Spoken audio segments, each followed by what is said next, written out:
Oy, ka-coffee, balikan natin itong mag-asawang Ruiz, itong si Franz Ruiz at ang kanyang asawa, no? Abay, sumalang kasi yan sa polygraph test ng National Bureau of Investigation, no? Kumbaga parang lie detector test, no? At ako, nagsisinungaling po itong mag-asawa na ito, according po dito sa National Bureau of Investigation. Ibig sabihin, yung kanila mga sagot doon sa tanong, kasinungalingan. Kasi baging sa Senate hearing ka, Coffee, dinay nila na minaltrato nila itong si Nanay LV, no? Hindi daw po nila sinaktan yan. Paano nabulag yan? Paano nagkaganyan ang itsura ni Nanay LV kung hindi ninyo sinaktan? Ayan. Kino-confirm lang ka, Coffee, nitong pag-aaral na ito, nitong test na ginawa ng NBI, ang kasinungalingan nitong mag-asawang Ruiz. Ayan, sa balitang ito ng GMA, no? Mga amo ni LV Vergara, bagsak sa polygraph test, ayon po yan sa NBI. Sa madaling sabi, hindi nagsasabi ng totoo kung ito ang ating pagbabatayan. Pero yung iba kasi, hindi naniniwala dito sa polygraph test. Pero nagiging batayan pa rin siya ng mga ganito. Senate hearing siguro, in-aid of legislation lang yan. Pero sa korte, alam ko hindi tinatanggap itong ganitong klase ng ebidensya. No? Yun ang aking pagkakaintindi. Tama ba? Baka may alam po kayo ka-copy. No? Pero para sa aid of legislation, para sa mga diskusyon dyan sa Senado, sa tingin ko, pwede rin naman ito. No? Pero hindi absolute kasi ang resulta nito. Pero anyway, may batayan din ito dahil scientific din yan ka-coffee dahil pulses yung sinusukat dito. Sinabi ng mga tauhan ng National Bureau of Investigation na hindi nagsasabi ng totoo ang amo ng minaltrato o manong kasambahay na si LV Vergara nang isa lang ito sa polygraph examination o lie detector test yung nakikita natin sa mga pelikula, no, lie detector test. Pero syempre, iba yung nasa NBI, no, mas professional yan. Kasi ang nag-administer niya professional. Hindi yung mga nasa TV show na nabibili mo sa kung saan sa ano. Inihayag ito ng NBI sa isinagawang investigasyon ng Senate Justice and Human Rights Committee nitong Lunes. Kanina lang po yan. Ang problema kanina ng hearing, nakikinig tayo ng hearing dyan sa Senado. Ang pangit nga lang ng audio, no? Hindi masyadong malinaw.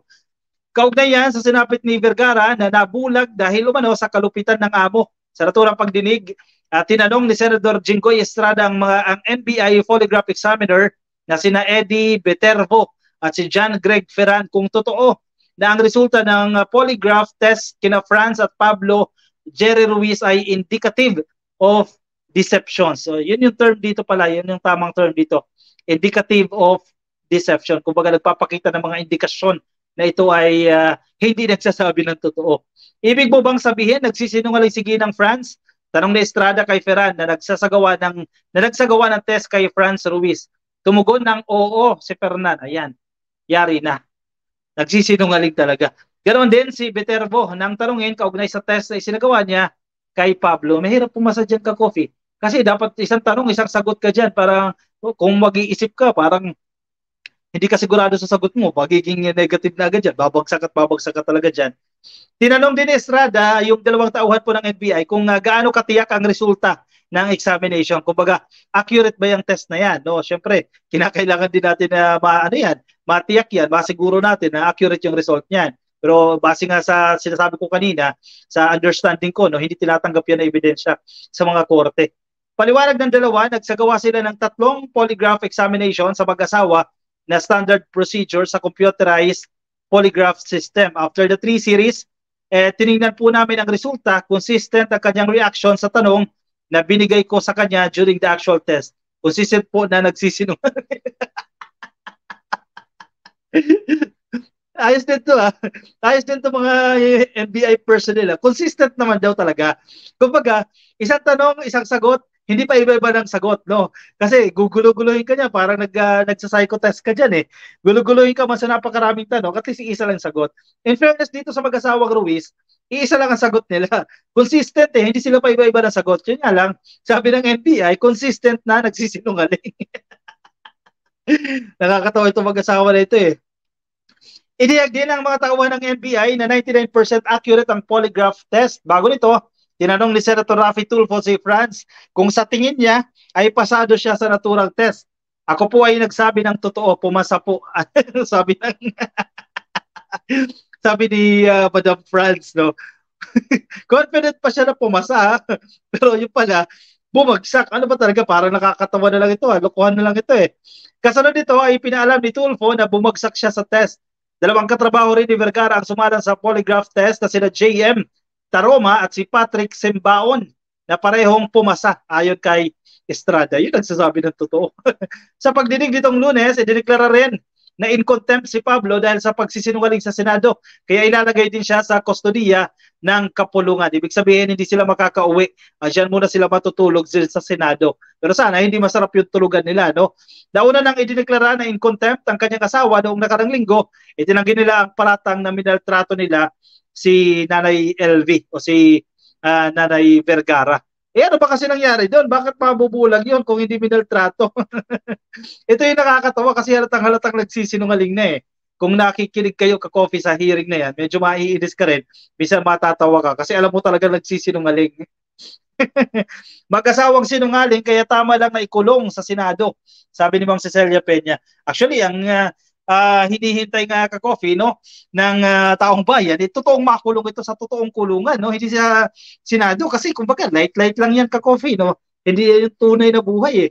Hindi yan yung tunay na eksena sa bilangguan. Pero again, dadaan niya sa due process, kailangan sa korte talaga at ongoing naman ang kaso niya, nasampahan na po yan.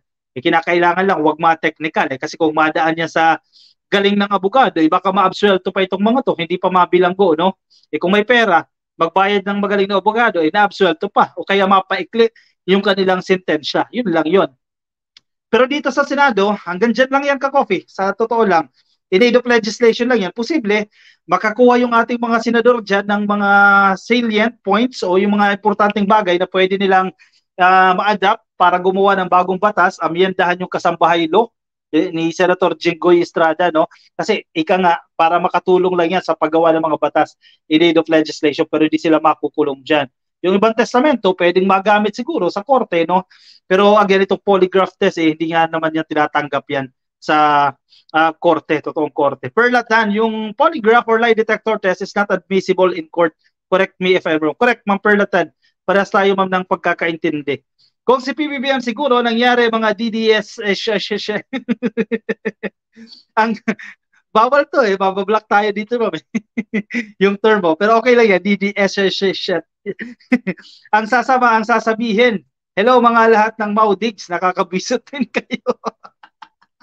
Si Ma'am Fidela Ocampo, ginagalit yung ka-coffee, no? Anyway, dito sa mag-asawang ito, tingnan natin. Pero actually, ako, parang nakakasawa na makinig ng hearing eh. Dito sa mag-asawang ito dyan sa Senado. Pag-usapan na lang yung iba pang mga bagay, no? Kasi obvious na eh. Nagsisinungaling naman itong mag-asawa, no? So parang nasasayang ang oras. Pang-ilan na yan? Pang-apat na hearing na ata yung sa Senado, no? Tama na siguro. Antayin na lang natin o i-monitor na lang siguro ng Senado na mapabilis yung ruling ng korte para may makulong na yung mga dapat makulong dyan. Hello ka-coffee, bakit ang tagal hindi nag-live, sir? Tamsakdan.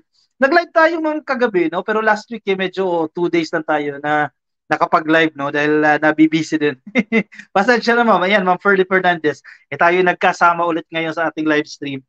Marami din nakikinig sa atin sa Facebook. Uy, ka-coffee, baka hindi ka pa naka-follow sa Facebook, no? Click lang po yung follow. Click lang po yung like. Libre, wala po yung bayad, no? At kung nasa YouTube kayo, i-click lang po ang subscribe. Kay Ma'am Chuchi Kitoriano, happy viewing po sa inyo sa Facebook. Kay Hart Zinco, Erickson Princes Alejo, kay Ma'am Tess Gutierrez, Junaban Flores, Romy Aquaman, Remuel Franco, kay Shena York Santiago, at kay Sir Edgar Badbadon.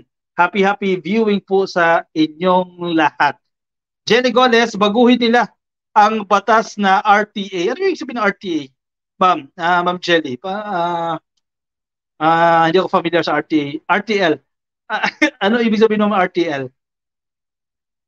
Sige, ma'am. Antayin ko yung sagot mo, ma'am. Actually, patapos na tayo na, pero antayin ko yung sagot niya, ma'am. Actually, masarap makinig ng hearing, no? Ako nag-enjoy ako makinig ng hearing. Kahit mahaba yan, kahit 4 na oras yan, pinapakinggan ko yan eh, no? Matyaga ako dyan manood eh. Kasi interesting, natututo ka kasi kapag papakinggan mo yung hearing. Pero minsan, maiinis ka kapag ang mga mambabatas na nagtatanong, obvious na obvious, kumbaga hindi inaral yung mga dapat nilang aralin. Kaya minsan nakakainis, no? Yung iba, paulit-ulit, no? Yung iba, sayang. Basta, pero maganda pa rin, matututo pa rin kahit pa paano. Rice tarification law. Alam ko, ma'am, nira-review na yan. Ng Jelly Goles, actually, tinitingnan na nila yan kasi medyo ano daw ito medyo complicated din ito ka-coffee, no? Alam ko, nira-review na nila yan. Ang gagawin lang ay alisin siya ng abogado at para wala tayo abogado para sa mga masasama. Ma'am Merlin Saldana. Actually, merong senador na nag-propose dyan eh. Parang si Jingo Estrada din ata yung kakofi, no? Yung issue sa mga human rights, kung wag nang bigyan ng PAW, no? Yung mga suspect, no? Wag nang bigyan ng PAW, no? Pero again, may kailangan baguhin sa batas natin, no? Opo, dati tayong nagsasama sa caravan, di ba, sa unit team. Si Bisdak, hindi ko siya nakita po tamsakdan. Sabi ni Ma'am Ferdy Fernandez. Yes, ma'am. Thank you, ma'am, ha. Nandito pa rin po kayo sa akin. Kay Ma'am Cecilia Peña, yung iba, pabibo at bida-bida na senador. Actually, malalaman mo naman, ma'am, kung sino yung pabibo at bida-bida. Nung hindi niya alam, no? Yung kanyang pinagsasasabi dyan sa hearing. Pero minsan, sige, mag-enjoy tayo din, ka-coffee, no? Sa mga pagdinig. Alright, sige. Ako ay magpapaalam. Bilis ng oras, ka-coffee, ha? 31 minutes na agad tayo kasi 30 minutes lang usually yung ating live stream, eh. Thank you, thank you. Maulan na naman po. Ingat kayo, ka-coffee. Sana maganda yung panahon sa inyo dyan. Good morning sa mga kapapasok lang. May mga kaibigan tayo dyan sa Amerika, hindi na nagko-comment. Busy, kaya ayaw mag-comment. Shoutout na lang po sa inyo. Yung mga nakikinig sa atin, nasa iba't ibang panig po ng daigdig na ayaw mag-comment. Dahil busy, may ginagawa. Anyway, maraming salamat po lagi sa inyo, ha? Sa inyong pagtangkilik, sa inyong pagsuporta sa atin. Maraming salamat po sa inyo. Ingat kayo, ka-coffee, ha? Like, follow, and subscribe sa mga hindi pa po nakasubscribe.